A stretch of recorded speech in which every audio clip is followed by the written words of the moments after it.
Okay, so basically, I am a really big fan of the Jada Toys Street Fighter line. And then after I got really into those, I was walking around one of my local shops and I came across this, which is a Universal Monsters Jada Toys line. I never heard of this line.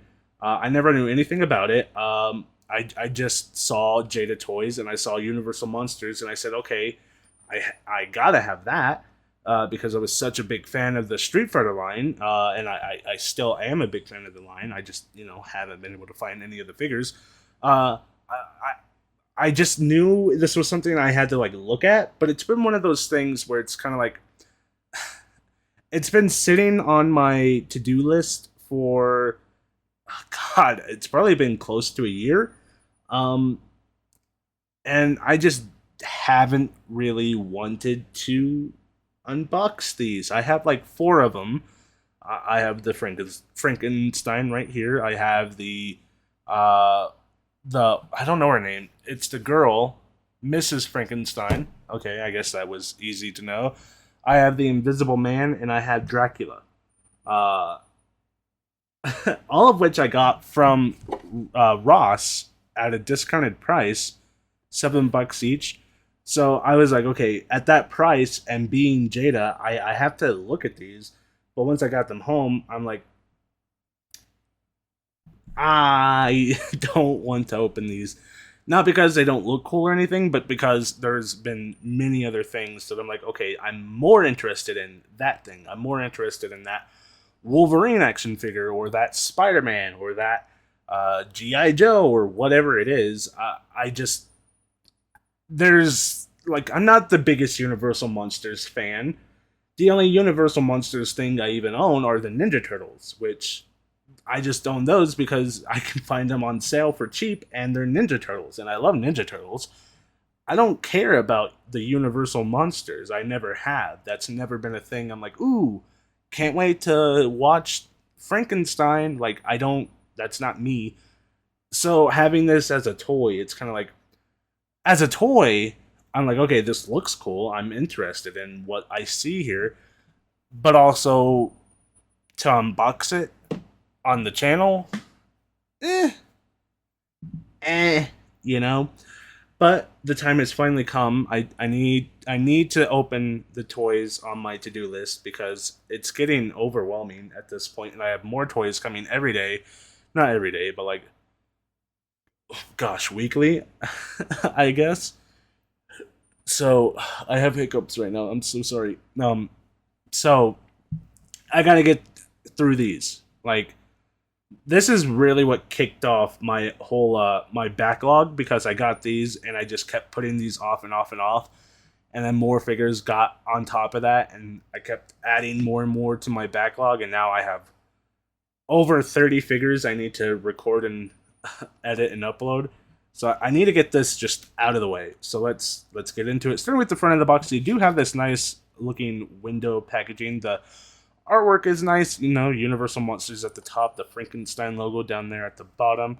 Looking nice, I guess, nice and fair. On the side of the box, you have nice artwork of everyone else in the line. The weird side window packaging, I'll never understand side window packaging and top window packaging. I guess the top one could be for lighting. You put a light on top of your figure, that way you can see it uh, on a shelf or whatever. But the side one, what? You can't even see it. You can see the chain. That's it. This box is dirty. You can see it's been here for a while because it is disgusting with dust. This is the back of the box. This pretty much tells you everyone else in the line. Like I already mentioned, I have the Bride of Frankenstein and Dracula. I don't have this Dracula. I actually have a kind of like a special Dracula. I don't know much about it. It comes in like a nice, really nice box with a lot of really cool accessories, but I don't know anything about it. I've looked it up, and like I said, I don't know anything about this line. I didn't know what Jada Toys was before Street Fighter, and apparently they've been a thing like this for a while now. So I guess my eyes were too big for my stomach in a sense. There's a nice picture of Frankenstein right there. Is that the action figure or is that like artwork? I can't quite tell. Now we're back to the front of the box so we can transition to the figure. Okay, so this is pretty much all you get. Let's go ahead and start with this alternate head sculpt. This is more of like a happy, smiling Frankenstein, as happy as he could be, I guess. I don't know. Nice staples in the head. Nice stitching. Nice scar right there in the forehead. Nice, very flat head, of course. Typical Frankenstein, and he's just a smiling guy. Green skin with the bags under his eyes. Very wrinkly forehead. Very nice likeness of Frankenstein. And then you do get two alternate hands, very similar to the hands that are already on there. These are kind of more like grabby hands. I guess with the chains, you could kind of make it look like he's reaching out, trying to grab you, but he's restrained a little more. And then, of course, you have two sets of chains. I'm not sure why we have two sets. Again, I've never seen a Frankenstein movie. I guess technically the only Frankenstein movie I've seen would be I've seen Frankenweenie, if that's a thing anyone is aware of or knows about. And it's been like, gosh, 10 years since I've seen Frankenweenie, so don't quote me on like the movie or anything in it, but yeah, so I don't know why he comes with two chains. I would have thought like one chain would be for his feet and one for his ankles, but this is simply too small for his ankles. It is a cool little doohickey here, so you can clasp it closed, and it kind of stays closed. It's not like locked or anything, so if you give it any amount of force whatsoever, it will pop back open. But you know, it's kind of cool. I kind of used it to like attach to the chain that's on his wrists, and I think if you had like a set of like a Frankenstein chamber or anything like that, or like a sewer, you could like attach this to that chain and attach that to like a piping that you have in your little set. That would be cool. That's kind of what I was going for. And then on the actual figure is the other chain that I just wrapped around his wrists. I do wish, you know, it could wrap around his ankles, but like, let me show you. His ankles are large, and these gauntlets are not as large. And as you can see, the articulation is actually fantastic, but we'll get to that in a little bit. As far as the actual figure goes, this is his, you know, a little more sad, a little more standard grumpy head on Frankenstein. The shadows really add to the overall look here.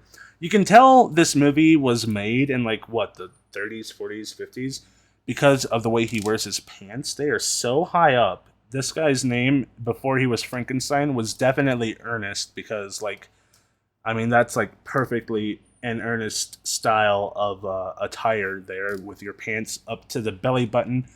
Nice sports coat. Ernest P. Hemingway, I guess. I don't know.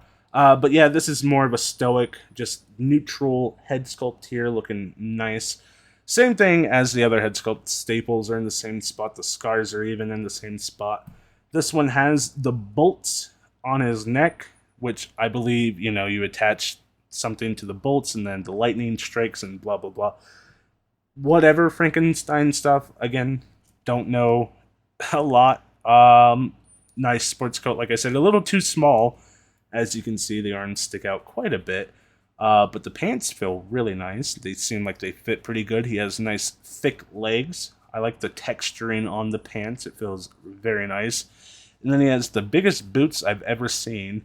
They are huge, they're thick, and they're tall. So, you know, very nice Frankenstein design, I suppose. It's as far as Frankenstein goes, this is what I imagined, so I'm happy about that. Let's go ahead and talk about articulation, starting with the head sculpt, which can go back. That's pretty much it. Goes forward to about right there, wiggles side to side pretty decently, rotates all the way around like so. Arm comes up to about right there. It's not the best, but you know, it's fine.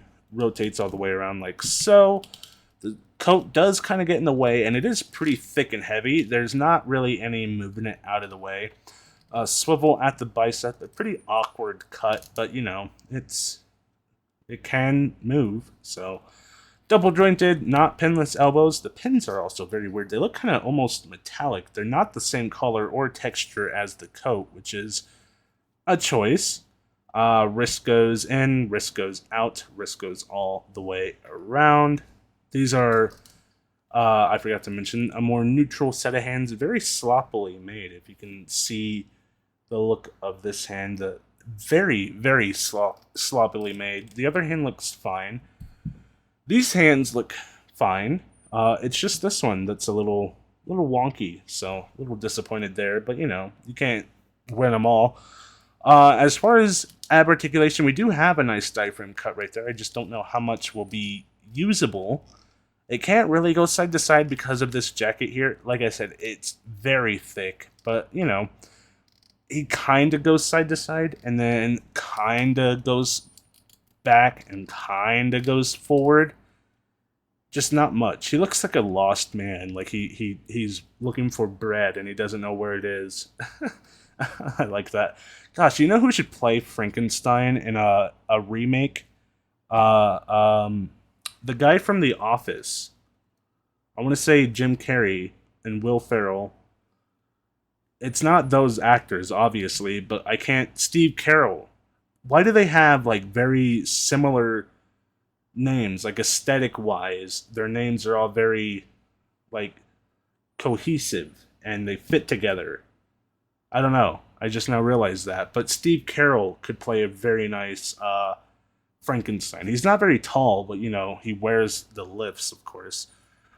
We've already seen the legs, but like I said, they can come up very high with no problem whatsoever. So if he needs to sit down, he can. They do the splits about as well as you would want. The jacket, it doesn't really hinder it. The jacket doesn't stop it even a little bit. That's interesting. I wonder why that cuts like that. It does have a swivel here at the legs, swivel here at the torso, at the stomach area. Double jointed, not pinless legs comes up to about right there, which is pretty decent, especially for a dead man. No swivel at the boot, aside from the ankle can swivel side to side, and it does go down. Does this one go down, down, and up like so? And that is Frankenstein. You know what? Jada Toys still has not let me down. For a character I don't care about, this is actually a pretty fun figure. I kind of want to build a little set for him, like a little diorama, like a sewer area that kind of suits his design a little better. Maybe a little graveyard or like just something more aesthetically pleasing for a Frankenstein style character. But gosh, this head sculpt's really what sells it. It looks amazing. No matter what way I face it, it looks lifelike, and it looks very... It makes it look like a very human, or not human, but a very Frankenstein pose. If I just, like, get him to do that, it just looks like he's staring off into space, just with those empty eyes, just kind of like, what's going on? Oh, you know another actor who could play Frankenstein really well? The guy from The Good Place with the white hair, who was also in Cheers? That guy? Yeah, he has that kind of vibe going on with the head. Anywho, let me know what you guys think down in the comments below. Leave a like, leave a comment, leave a subscribe. All the things YouTubers ask you to do, just do for me as well. And I will be back with another video, hopefully, very, very soon. Bye.